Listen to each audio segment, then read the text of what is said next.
Naka-record na, guys?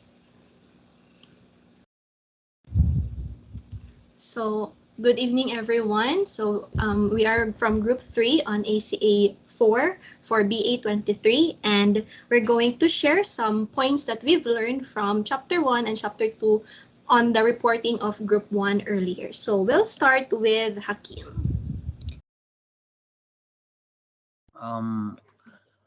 Actually, from the reporting a while ago, daghan kay sila gi-cover from chapter 1 to 2. But I realized like some few important points, so mo na lang akong i-share. Basically, chapter 1 and 2 was essentially was about how to effectively run a business. Ingana, they talked about from analysis, like figuring out in kung aha ka nga environment mag-compete, what industry should you compete in, and then the decision making, and then what concrete actions you should do in order to run the business effectively. And then they talked about how to create a competitive advantage. Kanang ano, will you choose to become a low cost and to create a low cost product, or kanang mag-create kag something na different jud from sa imong mga rival competitors, so that you can charge customers for premium charges. Ang pinaka basic ang na hunahunaan sa competitive advantage is like how Apple is doing bitaw. Like Apple is very great at creating a competitive advantage kay to be honest lang bitaw, if tanawon nimo kay Dibia, like free or personally free customer friendly ang like Apple, let's say iPhones ingana, like you can't necessarily you can't share apps, you can't download things from the browser, although maka-download ka, but not as like not as as Android bitaw ingana. Bro, despite those like flaws and stuff kay Apple is still charging customers at such a high price, and then customers are still willing to buy them. So karang ingana bitaw, like they are creating a very big identity bitaw. Mo ang competitive advantage sa own understanding. And then the group also talked about the 4 key attributes to of strat management, kanang mga important jud nga attributes sa strategic management. And then they also talked about strategy formulation, such as how to compete, until formulating effective entrepreneurial initiatives.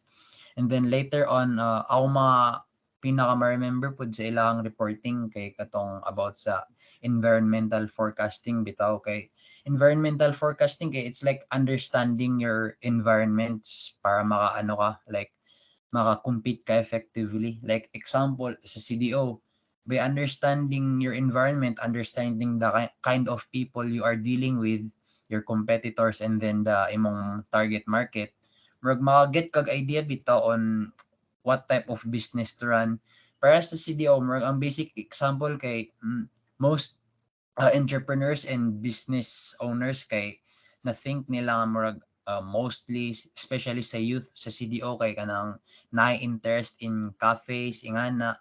Ang nahitabo dayon kay murag gabloom na kayo ang cafe business sa CDO, which is very evident. And then apoy scenario analysis kanang unsa tong gisulat, it draws a range of disciplines and interest, among them psychology, among them economics, psychology, sociology, and demographics. It usually begins with a discussion of participants. Ingana pod understanding gyapon imong the position you are in, so that you're able to run your business effectively. And then there is your katong giingon nila nga katong SWOT analysis, katong strengths, weaknesses, opportunities, and threats. Sa last sem, like we had this research about Jollibee specifically. Then dito na ako na ang SWOT analysis, like what Jollibee did is kanang para maka-compete siya against McDo, because before when Jollibee was just starting, McDo was already fast food giant, and then it was internationally famous jud. So what Jollibee did is kanang nag-ano gid sila, like they entered the kanang SEC diretso, then they had a lot of stakeholders diretso, then they created so many branch, especially around Manila.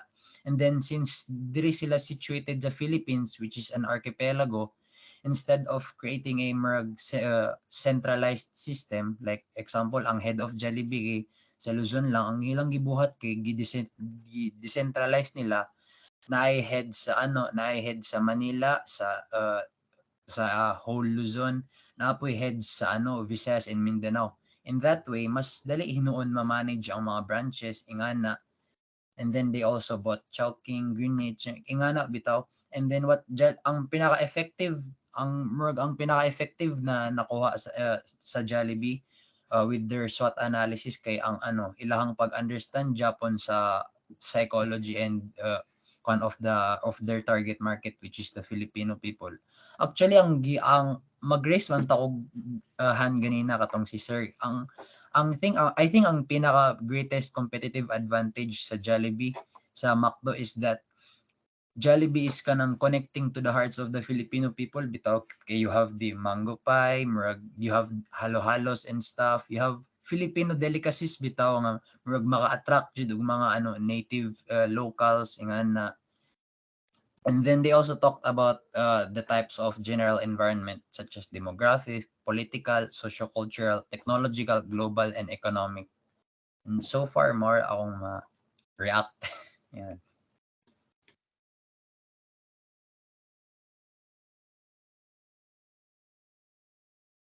So, I agree kang Hakim. Di ba, napo ko na-notice na between sa Jollibee and Apple na effective gid dahil hang strategic management kay di ba sa Apple, as what Hakim said, na bisag dili kayo siya friendly sa other brand like iPhone to iPhone lang yun siya, but ginapangita gihapon sa tao. Well, sa Jollibee kay nabi ako sa city, so murag permanente ko dadto sumo na baya sumo siya, but ginahanap-hanap gihapon nato. So murag muna siya akong lokal, and then nag-start ako sa akong part. So, as we all know, every business needs a strategic management. Diba, we have visions and goals for the business, and in order to achieve that, we have to come up the best strategy to make sure that the goals and objectives are met. And the other reason po is to gain advantage over sa other business, which ang giingon ni Hakim na about sa mas nganong advantage ang Jollibee compared to McDo tungod sa kay mas duol sa heart ang Jollibee kontra sa McDo. So, strategic management is crucial sa business, especially that the world trends keep on changing as time passes by. Like, for example, sa fashion trends, di ba kay na spring, na summer, na fall, na winter, and then ma-end man gyud ang every season. So, kailangan pod mag-come up og another innovative idea ang business to meet the demands of the people.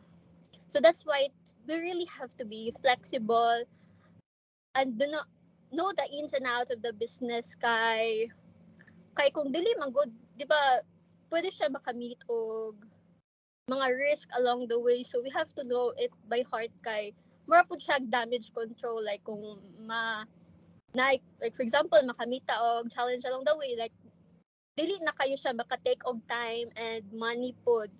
So, analyzing the external environment of the firm. So, I think this part is really, really crucial. So, you may not know this, but we have a small business here in CDO.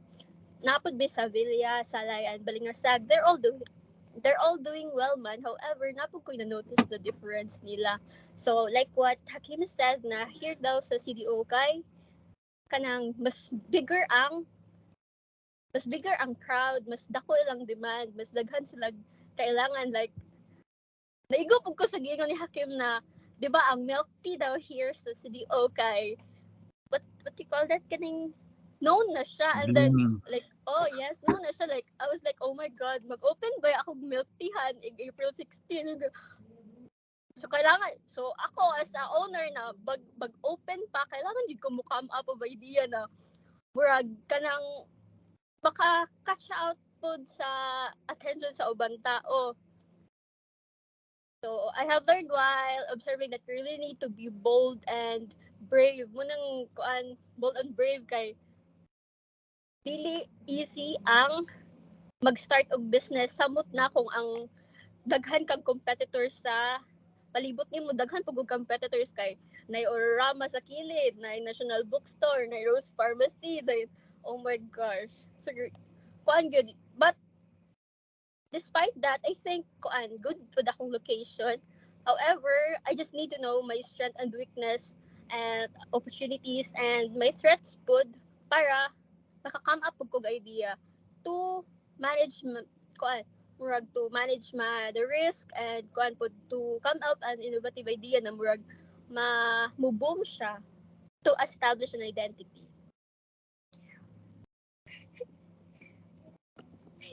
Grabe, ay ka-brave gyud kayo na magtukod gyud kag miltihan. Grabe, I root for your success. Good. Just like what you've said kaganina, no, basta lagi daghan ta mga competitors, it's like you feel nga murag a little bit kada ba murag kaya pa ba ni or dili, but as long as you're brave enough, makuan dyan na, makaraos dyan na. But anyways, for me, for chapter 1, so strategic management, just like what the reporter said, it consists of the analysis, decisions, and actions every organization must undertake in order to create and sustain competitive advantage. So, just like what you mentioned kaganina ni Rika nga, in our generation nowadays, the business world is very evident nga competitive na good siya compared before. Like, kung ano gyud kanang the executives or the managers must come up with different strategies just to create an advantage and to be able to sustain them. So managers should also step up their game and do more than just setting long-term strategies. They must make a series of small minor changes to improve the efficiency of their firm's operation. Their strategic management should be a process and a way of thinking throughout the organization. Kay, di ba, like most like the usual thing na ginastorya about managers is kanang mag-establish lang sila long-term strategy and then end na yung ilang job. But now karon nga kanang the business world is very competitive.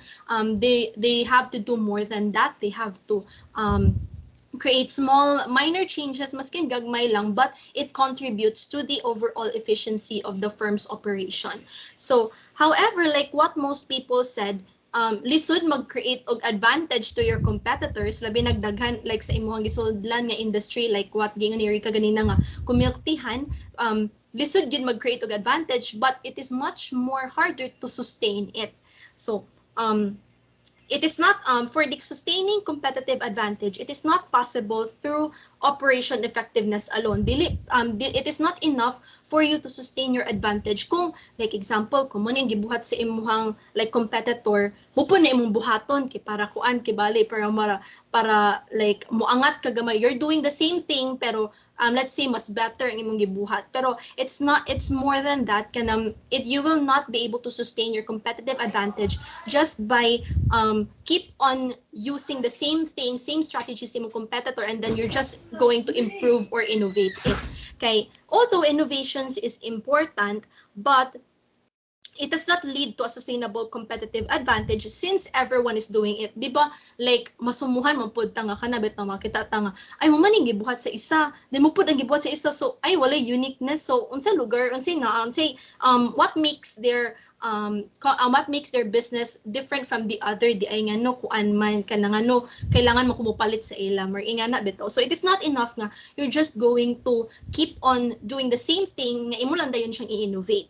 So it can only be possible by performing different activities from your rivals because strategies are all about being different. So you have to come up with a strategy nga unique, and it cannot be easily like duplicate bitaw kana makahunaw na gyud ang imong customer nga ay diri ko sa ilaha kay there is a specific thing dani nga business nga wala sa uban, and I think kanang mao reason nga no love na ko ni nga kuan type of business. No, though the same industry ra mo, let's say milk teahan, pero na something unique sa imuhang milk teahan nga murag makaingon sila nga let's say nag buy one take one ka nga ay diri ra ko kay kuan sulit buy one take one, di ba? Nga like more engaging siya sa customer. So for chapter 2 naman, sa external environment, it is indeed an important factor to analyze when it comes to crafting competitive advantage. So external environment man gyud, you're establishing a business. So like minds I'm a common sense sa ato nga you're not just going to focus on your business alone, but you're also going to look at the external things kung unsa ang mga nangahitabo sa imong palibot para you can take advantage on the opportunities, and at the same time you can makasagang ka if ever there are threats that could ang imuhang makuha if ever kung naay certain external environment nga ni exist. So, like what the reporter said, it is a critical step because it can affect the firm and how it should be run. So, external environment constantly change in ways beyond the company's control, and if the manager and executive will not pay attention to it, it may be a cause of the downfall of their firm. So, di ba pag mag-focus ra ka sa imong business, you don't know nga day nga nalahi na di ang trend sa external environment, that siyang customer di na ganahan og milk tea, lahi na sa ilang gusto. So pag like you're very close minded niya, dili lang ka magkuan, dili lang ka maminaw sa mga or mag-observe sa mga hitabo sa gawas. So there is really a possibility that it could lead to the downfall of your business. So I think that's what I think muna ang mga critical points nga ko yung nakuha from the reporting. And maskin sa strategic management and then sa external environment, it can also be applied on our like as a student, di ba, kay kung for strategic management, let's say for as a student, we also need to analyze, di ba? We also need to analyze and we also need to decide before we're going to take up an action. Okay, di ba? There will always be consequences. So we have to discern first what's going to happen para like you will not be able to face the bad consequences that could happen. And for external environment, of course, as a student, dili raman ta estudyante lang, di ba? We also have to create friends, or we have to also go beyond the box bito for as a student, because this can also contribute us to become more productive and more effective students. So I think that's all for me. Okay, yes, I very much agree po with Miss Mary Bacasnot on kaning lisod mag-create og advantages, especially when you're trying to be unique, you need to think outside the box. You need to be unique, you need to be creative, you need to be dapat ka mo stand out from the rest of the common folks. And it's much more harder naman to sustain it. And that's what makes a business for me, that's what makes a business more prevalent sa mga choices sa mga consumers is the uniqueness kung anong kani man jud ilang pilion. And for me, to the discussion sa group 1, it mostly highlighted the means of competitive advantages by defining what strategic management is. And so, yes, according to Ms. Mary Bacasnot, strategic management is defined as the consisting of analysis, decisions, and actions an organization undertakes to create and sustain competitive advantages. This is pretty much true for all of the entrepreneurs and business establishment here in Cagayan de Oro and to any other place actually. To have that competitive advantage simply means that you have the upper hand in the competitive environment. And also, this will also apply to the real world aspect, not to similar to Miss Rica Rose, magtukod lagi daw siya og milk tea and the hardships na mo abot, and it's better na kuan to pursue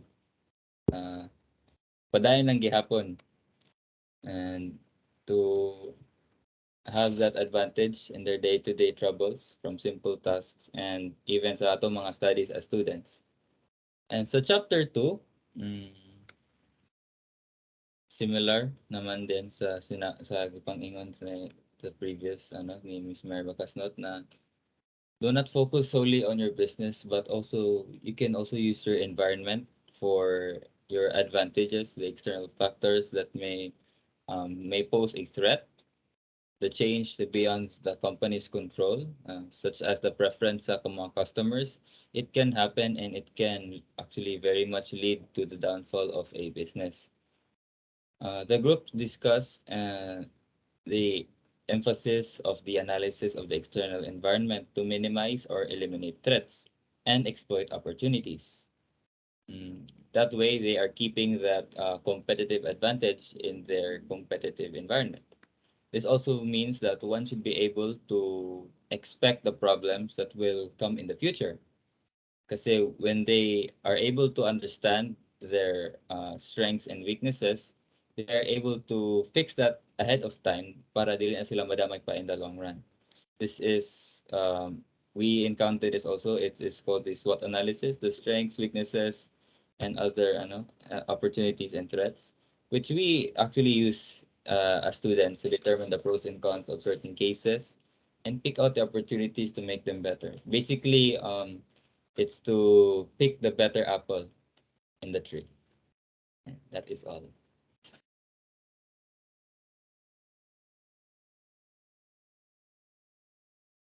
I do agree with this statement na like for businesses dapat dili lang ingon nga dapat karon kay mo ni ang unique mo pud ang akong i-acquire since dapat constantly changing man jud ang mga trends dapat pod mo adapt ta adto para dili nato makuan nga for short term lang ang katong success.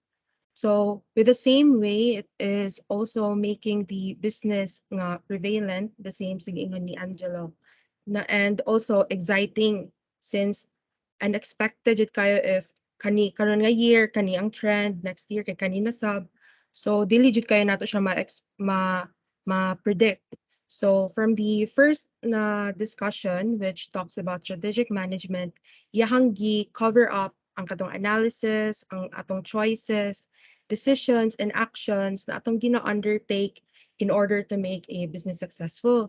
For the whole session, ang akong na grabbing ka na retain is the significance of strategic management and also creating a competitive edge in the business setting.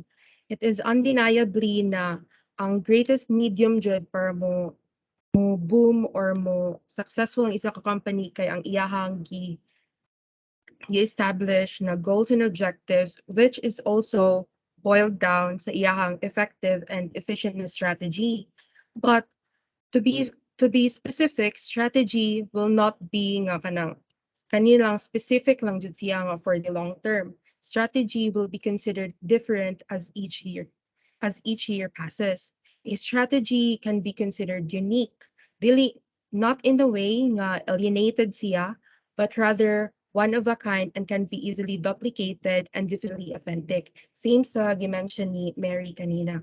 To establish a great strategy, a company needs to seek for its competitive edge in the industry it belongs for it to foster over long years, for magdugay, and to continue to adapt in its consumer environment amidst the constant trends of the market. Same sa karon nga, since ang murag ang pinaka-active na social media platform would be TikTok, and na ay influencers na kung kani ang iyahang fashion nga sense, murag ang katapong iyahang viewers yung nga kanipod siguro kay murag bagay sa iha, bagay pud sa ako ah. So since dako man yung platform, ma-influence pud ang other people mo try ana. And if na napay lain na influencer na lahi na pud ang iyahang ma-influence na pud ang other people para ana. So ang katuang past na trend murag lisod siya maka-catch up labi na if dako ang iyang gap. So competitive edge may be regarded as something that makes an institution or a company shine and also stand out from the long list of companies existing, which carry the same products and service offerings as them. So we can take into example katong mga clothing lines like Zara or H&M since similar lang or identical lang kasagari lang offerings. This goes to Samsung and Apple din since tech sila. Pero same sa giingon ni Hakim kanina, even though dili kayo user-friendly ang Apple since mostly kay Apple ecosystem lang ilang i-cover, dako gyapon ilang scope or ilang consumer base since nindot man ang ilahang product and not lang ang ilahang brand identity. So for this, an advantage can be used to attract or manifest more customers on their end, creating solid bonds. So even though nga mag-change siya or nag-innovate siya each year, makit-an gyapon ang iyahang quality sa kadto og maingon jud nga worth it gyapon mag-invest ato nga product even though na ay other companies na nag-offer sa. So as business students, being able to know these concepts will help us to be eagle-eye, not lang as sa business setting, but also sa atong career, like for studying. Since we are always bound to be presented with two choices, either mag-same cycle lang ba, or mag-ngita ta og other way to improve. And for this, it is also a way for us to come up with better benchmarking and also collecting information na makahelp para sa atong self nga mo-survive and also sa ato ang future endeavors na maka-align sa mga greater grounds and also the reputation of what comes after. So to encapsulate all the data with the increasing number of the businesses that emerged before and during the pandemic, it is significantly ideal to assess one's operations and strategic management to ensure na ang all operations niya, it could be internal or external, are working well even these times. And we have the social responsibility as students and also future entrepreneurs to recognize and come up with strategies that maximize the value of our offerings in order to give back and help the society's well-being, also lessening the risk nga iyahang ma-encounter. That would be all. Yes, so sakto itong giingon ni Anne about sa competitive edge. Kay para sa ako, naagi something na sa company para makakaingon ka na effective ana imong business, labi na agtong sa TikTok na part. Kay since nakita man nato nga if mo viral lang sa kabutang, musunod man gyud na ang mga tao. So sa akong na-retain gyud is the term is competitive advantage. So sa competitive advantage, makaingon gyud ka nga essential gyud nga mag-conduct ka og external og internal analysis sa imong business, such as ang katong ipang-ingon kaganiya na SWOT og apil pod tong Porter's 5 forces model. So para ani ma-monitor sad nimo ang mga threats og strengths sa industry. So for example, sa Samsung na pod tang product. So if mag-conduct kag analysis sa Samsung, makita nimo nga kani siya is a global brand nga known kay sa uban nga tao, so mopalit gid sila ani. Dayon mag-develop pod sila mga high-tech phones. However, if mag-analyze pod ka, makita pod nimo nga nay threats pod sa iya na as technology, daghan gyud kay competitors, labi ang iPhone nga mas sikat pa sa iya. Og sa technology na industry man gyud, kailangan yung constant na innovation. So, if dili na ma-retain sa Samsung, paya agtong sa BlackBerry na nahitabo na wala sa na sila nag-innovate, ang nahitabo is na bankrupt ang company o wala nila napadayon ang business. So, para sa ako is essential gid kaayo na mag-perform gid tag analysis para makabalo gid ta unsa nga tong advantage para ato ning mabuhat sa atong business. So, more on long-term gyapon ni siya na purpose labi nang giingon kaganiya. So, kana lang sa ako. So I think that's all. Thank you very much everyone sa mga sharings. So let's clap our hands para sa ato tanan. But anyways, thank you so much. And I think more sad gyud ang ato mga points, and we hope I hope we'll learn from each other's discussions and sharings. So